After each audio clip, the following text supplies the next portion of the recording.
Alright, today's video, Tim Shieff with some organic fruit here. Local stuff. This is really good quality. Costs an arm and a leg. Oh. Oh. Adelaide peaches. I'll sit down there. These really good tomatoes. These grapes are getting there. Let me do a little tester. Getting there. I'm grateful I got food. But I understand the challenges a lot of people have. Put that down there. Let's talk about Tim Shieff. This is all pretty much all my fault. I remember meeting Tim Shieff back in 2000, and why am I wearing this jersey? We'll get to that. I think it was 2012. He came to the Woodstock Fruit Festival, and he was sort of puffy. He wanted to lose weight, and he was doing parkour. Incredible parkour guy. And he said he went vegan because he was watching my stuff, got into raw food, things like that. And I was always telling him, make sure you get enough calories because you're doing sport. You're not like a space cadet, wishy-washy. I remember pointing to these people on the hill and just going, look at those, fucking space cadets just laying in the sun doing nothing. And I lay in the sun as well. It's good. But, like this, you meet any fruitarian crews, there's so many fucking space cadets out there. Anyway, so Tim Shieff, this is not a hate video games. This is just sharing my personal insights, comments and criticisms. No hate to Tim or any of the flaky, pretentious, fake crew, the narcissistic, the crew, the clique. But I found him incredibly amazing athlete, in terms of parkour. Really, really amazing. But very fake, very pretentious, massive social climber in real life. And so I put all that aside. I'm like, this guy's good for vegan here. He's parkour. This is good. I'll put all that personal shit aside. It's no big deal. Because sometimes you think people do change, but people always revert to type eventually. It's just how people are. They're a social climber, and they'll be genuine for a bit because it's trending, but eventually they'll go back to what they were. It's just how it is. First world problems. So yeah, Tim was doing that, and then I could see his path over time. He started getting into fasting and cleansing and detoxing and just orange juice here or little bananas that just, and I was like, okay, here we go. 3, 2, 1, ex-vegan. And I call it with Veggie Police. I called it with Bonnie and her boyfriend, and just called it with every single person, pretty much. Here's the thing. What happens is they'll start to be carb phobic or durianrider. That's probably the number one ones. Like durianriders, this durianriders, that. That's generally 3, 2, 1, ex-vegan. Durianriders, blah, blah, blah, blah, blah. That's a strong one. It's not 100%, but it's very strong. A stronger one is carbs are bad, don't eat too much food, I got fat from bananas, rice is bad, sugar's bad. That's 3, 2, 1, ex-vegan, 99%. Right? I do balance now. I eat tofu and I little bit healthy fats, brain runs on fats. That's 99%, 3, 2, 1, ex-vegan. If you look at these jerseys here, right, these are a brand I helped plug on social media back in the day. And, made in China for probably $10-20 and sold for, I think I paid 120 or whatever this. And the guy who created it, Daniel, he goes, Harley, mate, I'll give you $20 off, mate, just between you and me. And so I'm like, dude, you just sold about $2,000 for the product that night to people you've met from my community. Thanks to the $20 discount. And that night I knew what this guy's all about. So a lot of people get into the vegan lifestyle because they want to make bank. And I blame that on me because I'm out there showing people how much money I made on YouTube and, getting all these vegan businesses in and showing people, this is a trend, this is good. So all these money-hungry, fame-hungry, narcissistic narcs came on over, go, I'll make money on this, I'll social climb on this, I'll become famous, I'll get a following, blah, blah, blah. And so that is great. It builds a community, but it's a community that's, just these pillars of flaky, pretentious people, and they're eventually going to collapse because they're just people who just follow trends. They're just following some attention. They're just following some money. They're following a bit of weight loss. And so their fundamental isn't, animal welfare or passion for the environment. They don't give a flying fuck about that. Look how much plastic and straws these people eat and use. I've been to my festival in Thailand or in the Woodstock Fruit Festival, and the amount of plastic rubbish people have no regard for at all. I use plastic, you use plastic, but we can all minimize our plastic use. And so you have people out there who just be like, whatevs, I don't give a fuck. Go to the cafe, new cup, new straw, boom, boom, boom. And I'm like, these people don't give a fuck about the environment, which is sad because we all should, because the environment's what we live in. And so we have this, a community with all these social media pillars, and when they collapse, bang, bang, bang, because they're always going to collapse, because most of them have eating disorders, and they're just like, oh, I'm just going to vegan because I can eliminate food groups and hide behind veganism and be skinny. And it's better than nothing. But again, unless these people get mature and develop as people, then eventually they're gonna flop down. And then I'll make a video about it, like Bonnie Rebecca. I'm not vegan anymore. 1 million views, guys. Buy my jewelry. It's like, oh my god. Someone said to me one time, Bonnie's just a handbag basic who eats plants. I don't know why you give her much time of day. I don't know why you push her up. I don't know why you help her build her career. And looking back, I'm like, yeah, it's pretty naive, But again, it got a lot of people, the eastern suburb Sydney girls, into the vegan thing and stuff like that. I wish Bonnie didn't make those videos. It's like, why do you even have to denounce veganism in public and say vegan's bad, etc., and confuse your audience who fund your lifestyle, and you're not even going to give them refunds on the ebook you now say is dangerous advice, but you made hundreds and hundreds of thousands of dollars on that, but you're not going to offer refunds. That's like growing poisoned peaches or whatever and saying, oh, these peaches have been poisoned. Oh my God, this is really terrible. Don't do that. Well, can I have a refund on the peach? Oh, sorry. I love you guys so much. No refunds though. I was like, come on, man. That's just fucked. So that's what we have. Is Timothy going to give refunds on his ethics t-shirts? How much were they made for in China or Bangladesh? Pennies, man. And they're just selling them this whole ethics, bro. Peace, man. And he does this. Whenever you see someone do this pose, they're fake as fuck, When they're over the top, I love you guys. You guys are the best so much. They don't give a flying fuck about you. Once the camera's off, they're just like, fucking who are these Muppets, man? And I know 99% of these YouTubers, the vegan crew, in real life. And something Natasha said to me the other day. She goes, who is actually legit in real life? And it took me many, many minutes to work out. I don't know if I can really give you many names, And that is unfortunate because most people come over here because they want to get some money or some fame.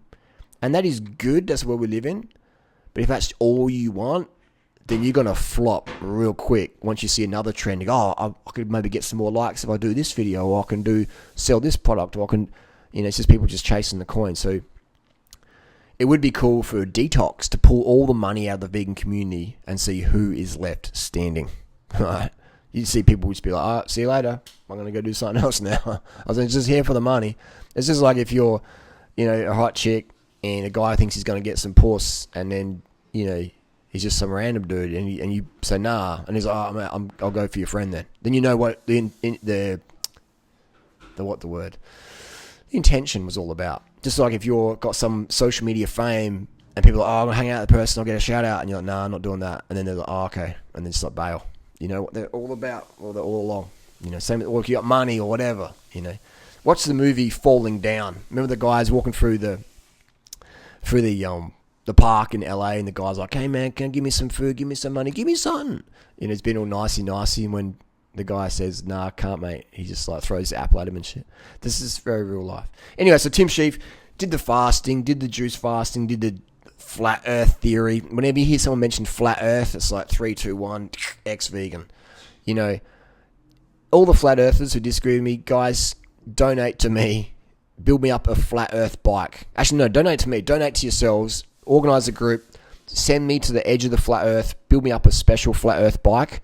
Give me, a few thousand Cliff Bars, a few thousand bananas, and maybe some peach juice.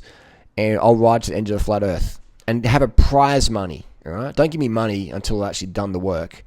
But if there's a prize, if I can ride to the edge of the flat earth, let me know. Let me know. Oh, actually, it's polar ice caps and it's CIA operatives and what the fucking hell. For me, that is a mark of rapid mental health decline. When someone's drinking their own urine, more than just once off as like a dare or a try or some random shit. Tim's drinking his urine for 2 years. He thinks the earth is flat, and he does his water fasts, and he's putting up Instagram professional photos while he's doing a water fast. I'm like, that is raging narcissism right there. And a little bit of narcissism is fantastic, but too much will have you drop off the deep end real quick because you're just chasing the attention and the fame and whatever. It means you just be a trendsetter. Not a trendsetter, a trend follower versus setting trends. Just following trends. Oh, attention. You know, didn't get enough from parkour, go to vegan, then go to raw, then go to fasting, then go to ex-vegan, then go to barefoot, and then go to all these little niches, you know. So I just stick with parkour and carbs, bro, and keep dominating, you know. And those videos Tim made at the start, is like, I feel so good on vegan, you know, my knees feel better. I had an operation a few years ago, and that's when he was carbing up. That's when he was following my advice. And then he started getting into the calorie restriction and trying to do heaps of shirt ab photos. Oh, I've got to get more ripped. And then that's just where it's downward spiral from there. Once guys start posting the flex shots and they're doing juice fasting and shit, I'm like, it's downwards from there. And hey, I do those shots, you know, but I ain't doing no juice fast or water fast or dehydration shit but to get those shots. It's just how I am, you know, year round, lean. Because I do shit consistent year round, high carb, low fat. All right, so these people out there trying to get these fast results, following trends, they're always gonna fuck up, man. Look at all the channels. You got that guy Bobby's Perspective or whatever. He's on so much gear, and he's like claiming, "Oh, it's just raw eggs, man." It's like, bro, you're abusing the gear hard. A lot of anabolics, steroids, which actually are vegan, going through your system, and then you got the veggie police, just another space cadet, you know, just getting his lifestyle funded by the vegans and then just flipping on all the vegans going, hey, you guys, vegans are bad, man. Like, vegans bad, but thanks for all the money you gave me. Thanks for the thousands of dollars, man. It's crazy. As I get into this jersey, I would say I like the colour of this jersey. I don't like how much it fades. I haven't worn this jersey much at all. It fades very quick. I do like the colour. I got one similar coming out soon. But they cost so fucking much money, these ones. The Vegan Athletic coming from China, $10-20 production costs. And, you know, and they're sold for $120, $170, just insane.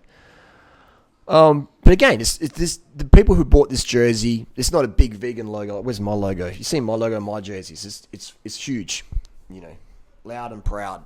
We rock it loud and proud. You know, the VA jersey on the back. You can't see shit. You know, you can't see nothing. You can see white, green, and yellow. There's like a little, maybe tiny little veggie down the bottom. People don't see that. And so this jersey appealed to the, I'd say 90% of people who bought this jersey a few years ago, 90% are no longer vegan today. I can think of the people in Adelaide who wear this jersey. Probably 90% no longer vegan, you know. And the remaining ones who are won't put vegan in their profile or like, I don't know, I don't be vegan.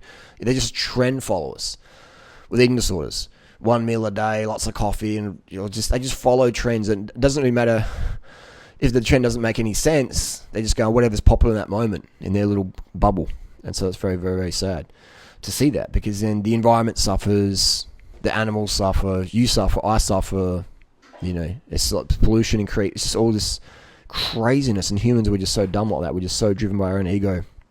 To hell with the environment, to hell with the environment, I deserve another plastic straw, fuck the environment, I use 4 plastic straws today, I'm a consumer, I'm a customer, I demand plastic straws, I get a fresh one every day, I'm special, I need more plastic bags, I need a fresh new cup today. I could have just reused my own one, but nah, fuck that. It's going in the bin, and I want a fresh one. So, fuck. I was in a supermarket one time. Actually, no, it was a gas station. And the person dropped their plastic bag and stepped on it. It had a little bit of sand on there, you know. It's a bit dirty. And they asked the clerk for another plastic bag. And I just said, like, what's wrong with the bag you got, man? Like, what's your problem, mate? What's your problem, mate?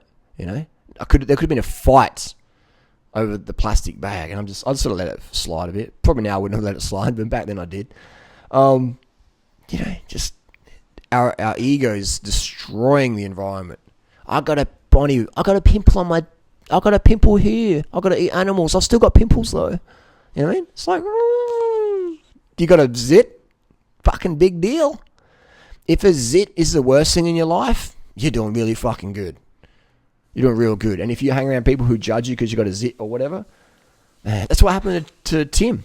Bonnie Tim. I got him so fit. That dude was, you know, he's the fittest he's ever been. He was carbon up. He was looking great. Remember how Tim and Bonnie looked so good and radiant compared to what they do now? Yeah, they were looking really good. They were beaming in Chiang Mai. Beaming. setting PRs and fitness. Bonnie was riding up mountains she never thought she could ever do because she had injuries. They were crushing it. And then Tim got a couple of zits, eating a lot of high-fat, oily foods on occasion, potlucks and stuff, restaurants, which is what you do, normal. He got a couple of zits. Some people started, giving him crap on the internet, and he took it to heart, deleted all his videos. I can't be a guru because I got a zit. It's like, Tim, bro, harden up, mate. Grow some cojones and harden up. Grow some peaches, and harden up. And then he's and he got all, weird about me. And then he started doing antibiotics and, starving and fasting and all these weird diets, and then just, and that makes you feel like shit. Do antibiotics for like a few months for your skin. Your gut's going to be fucked. That's not vegans' fault. That's narcissism's craziness's fault. Who cares if you've got some zits? If you don't want zits, don't eat so much oily food. Alright? Don't wear so much makeup on your face. Put foundation on your face is going to give you zits in most times. And people just don't even make that connection. They go, I've got to be something else. Because that's their ego saying, no, I want to do this. I want to wear lots of foundation or makeup and stuff. And it's just, okay, you're going to get zits. If you're getting zits, then that's because you make up largely. No, it's not. No. We'll try and do makeup. Try and make up for a month. So you tell people the truth, they're going to kill you. They're going to want to kill you. So you better make them laugh. And that's just the reality. So you have all these people out there. I've known them all, 99% of them. At least 95% of them in person. And man, there's some pretentious, flaky, fake crew out there. The more like lovey-lovey they are, the more I love you guys. If you ever see this photo on Instagram, you know they're fake as fuck. Alright? If you do that photo, go, hey, am I being fake? You probably are. Alright? Whenever you always just see smiley shots on Instagram, you can guarantee that person is depressed out of their head because they're so narcissistic. All that exists in their life is themselves and how I feel. And I want a plastic straw. I want another cup. I want this. I want that. I need an egg. I just have an egg. I've just been vegan 4 years. I need an egg now. It's not fuck. Anyway, that's my rant and ramble. People start to hate on me. It's 3, 2, 1, ex-vegan coming. If people hate on carbohydrates, it's definitely 3, 2, 1, ex-vegan coming. If they're hating on the fruit, if they're hating on the sugars, if they're hating on the starches, carbohydrates make you fat, sugar's bad, sugar makes you fat like durianrider. Well, that's just guaranteed they're on an unsustainable path. So they might be the most hardcore animal rights activists on Patreon or wherever because they're getting paid for it, etc. Or maybe in real life. I've met some of these people in real life, and they go to the protests and wear the black clothing and the emo makeup and vegan. And then you see the Instagram stories of eating calamari or fucking chicken or whatever. It's like, hang on, weren't you the most hardcore straight edge vegan 4 years ago? Well, it was trending back then. So what's happening now? Now I got a new boyfriend, I got a new girlfriend. It's different, It's like, so what happened is people made it so unsustainable for themselves. For one, because they followed every new fucking trend. I coach so many people, right? I've got a Facebook group. And in person as well. I've done it for since 1996. And the biggest frustration I can have with coaching people is they're like, wow, that advice makes so much sense, I'm going to do that. And then they're doing it for a few days, and then they go to a gym with their friends or their boyfriend or girlfriend says something. And they're like, oh, Harley, but. And I'm like, if you want my results that I've gotten for myself or others, if you want that, then listen to me and no one else. All right, just do it for 6 months at least, and you can always do whatever you want afterwards. Just do this, just so you get a real flavor for it, a real taste for it, a real experience for it in this direction. Keep going consistent, and you get consistent results. And that's the biggest thing is people just they just flick and flake around. Oh, I did that for a week, Harley, it doesn't work. It's like a week. You want to reverse 20 years of fucking bad lifestyle and stuff in 1 week? So that people flip and flop. So you want to be someone who is following pragmatic advice. You don't want to be one of these flaky, pretentious, wishy-washy people. So people like Bonnie and Tim and Veggie Police, these people could never, ever sustain a vegan lifestyle. Physically they could, because they did killer. When they follow my advice, they were crushing it. And if you know Bonnie and Tim in Chiang Mai or the others, they were crushing it. Look how good they looked. They'll never ever look like that ever again. They'll that glow, even that girl Steph, and they just had this mad glow. A lot of the Chiang Mai crew, cranking it. Because they've been doing the lifestyle for a few years, and then that second or third year, you get that real pop, and especially if you're in your 20s as well. And so they had that, and then they stopped doing it, and then downhill results come. So, but these people, physiologically they can do it, but emotionally they can't, because they just don't have that. Has my camera just turned itself off then? I think it's still going. They don't have that, still going. They don't have that environmental, animal sort of welfare, love for the environment, drive going on. They don't have that real self-love. They don't have that real self-conviction. And if you don't have that, you're never going to thrive. In anything, because you'll just keep flopping and chasing stuff. And that's the bottom line of it. Think about it. So there you go. So you can have all the carbs in the world. That's important to do if you really want to do it. But if you're one of these people who just flip and flop and flake, then you can have the best advice in the world. You can give these people $1 million and they'll just fuck it up. They'll just fuck it up because they can't manage themselves. They can't manage their own emotions. So it doesn't matter. That's the frustrating thing about being a parent. Many of my parents' friends say you can give your kid the best resources, the best upbringing, the best love, the best support, everything the best, your best, at the best. But if that person doesn't want to thrive, then it's all for nothing, pretty much. It's all for nothing. You got to want to do it. I can give someone this phone here, this iPhone 4. I got it in September 2014. This phone has made thousands of videos. This phone has influenced thousands and thousands of people. This phone's made me hundreds of thousands of dollars. This phone's recorded a lot of crazy shit and witnessed a lot of crazy shit. It's just a phone. I could give this phone to someone. They're like, hey, cool, thanks. And I can say, this phone could transform your life, man. Any phone can. And they're like, cool, yeah, cool, Harley. Cool story, bro. And I just put it in their drawer. Yeah, Harley gave me a phone. I'm going to use it one day. So you give someone the ultimate tools ever, but if they ain't going to use them, they're going to lose them. And I was going to say, so what's the solution to this? Because I can criticize everyone and anyone, but what is the solution to it? These people need to get some life purpose. They don't have any purpose other than get some clicks, get some fame, get some attention, get some money, get some meaningless material bullshit. They don't have any purpose. So once they get this money or fame or whatever, then they get more and more depressed because like, oh, I thought if I got more money, fame, likes, and this is whatever, blah, blah, blah, sponsorship, blah, blah, blah, Patreon donations, I'd be more happy. But you find these people get more and more and more fake and more depressed because they keep chasing the money and the fame thing that's going to make them happy. And then they realize it's not. And then so if I get more money, more fame, I'll be even happier. And then they get to like that Fousey Tube guy and they totally just like fry the noodle.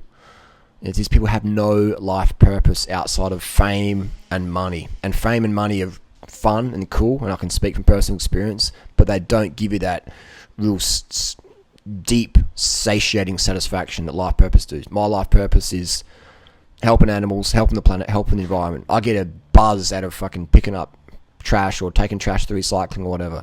I get a buzz out of that. I get a buzz out of like helping a dehydrated spider, I get a buzz on that. I get a buzz on helping people succeed on a vegan lifestyle. I get a buzz on it. I don't need money to do it.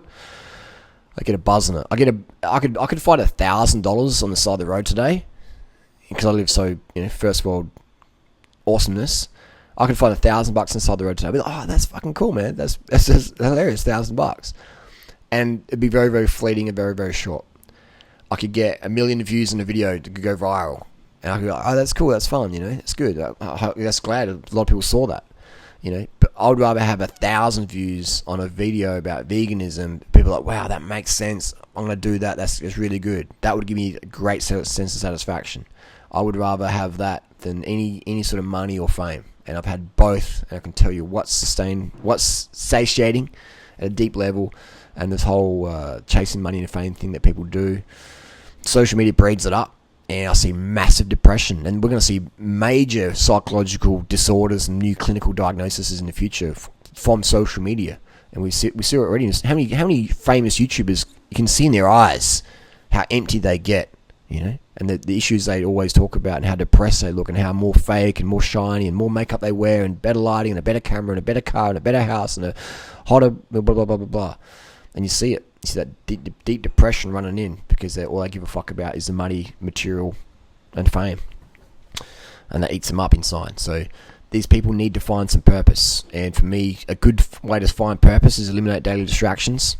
eat enough calories, so not a fucking space cadet, get some sleep, get some water, put yourself in a dark room or go out into nature and tell someone where you are so no one's worried about you, and just don't leave, until you work out why am I here, what's my goal here, what am I here to do. And you'll probably quickly work out, if you're not that clued up, or if you're not paying attention, that the environment, helping the environment in some way, shape or form, is the real purpose we're here on the planet. We're stewards of the planet. People say, we're here because of God and Allah and Jesus. And I'm okay, cool. I respect that people's views, points on that. But that ain't going to help the planet, man. That ain't going to improve. You can pray all you want to a God in the sky, but that ain't going to help improve the quality of drinking water. That isn't going to improve the quality of air. But by riding your bike more, helping other people ride bikes, promoting vegan lifestyle, whatever, more sustainable stuff, that's going to help the environment. And that is fun. That's good for you. It's good for me. It's good for the animals. It's good for the planet. And for me, my friends, that is a life purpose worth doing. So everyone can do that every day in some way. You could be a model. You could be a UFC fighter. You could be a pro cyclist. You could be a cat person. You could do something out there to promote sustainability via your gifts, your passions, your genetics, your money, your status, or whatever. You can do that. So when you really tap into your purpose by helping the environment, then all of a sudden you become this sort of selfless, being, and you start to have less and less depression and worry about what's going on directed at you, and you start to think, wow, how can I help? How can I do something here? Imagine that. Imagine if you're walking down the street and you got a pimple on your face, and someone's like, you've got a zit on your face, you're a disgrace, you got a zit, you're a pizza face. And you're like, oh my god, if someone called me, I got a pizza face, I got a zit. And let's say that there was some bird trapped in a fence, alright? And so you could be sitting there looking at your phone, oh my god, I got a zit face, and then there's this bird, this wings trapped in the fence, and you're like, I could probably unhook that. Oh, but my face though, my face. The bird might laugh at me. Let's say you fucking put your ego aside and you walk over and you saw the bird and you unhook the bird's wing from the fence and it flies off. And you're like, oh, that felt good, didn't it? But if you just sit there fucking staring at your face in the fucking mirror, oh god, I got a zit, then you'll miss out on all these gifts of giving back to the environment. Things that actually do feel good. Making money, getting hits, getting sex, blah, blah, blah, blah, blah. That sort of feels good, but it's very, very temporary. That's serving, leaving a positive legacy, that's forever. Helping the environment is a fucking good idea. So do that. So these people need to get purpose. If they don't have purpose, then their life is just worthless, and they'll keep pursuing these meaningless trends, meaningless fads, shit that doesn't really fucking matter in the bigger picture. All right? We all die, but we don't all live. Think about that. And those who do live, how much of your life that you really live is helping the environment to leave a legacy so others can even live even better and more, and the animals, etc. Look around, man. The environment is getting fucking fucked up, and all of us can do something a little bit every day to make that better. It could be turning off light switches. It could be fixing dripping taps. It could be showering outside. It could be, like me, I've been used that air conditioner I think twice in 3 years. We can always do little bits here and there. Do what you can do.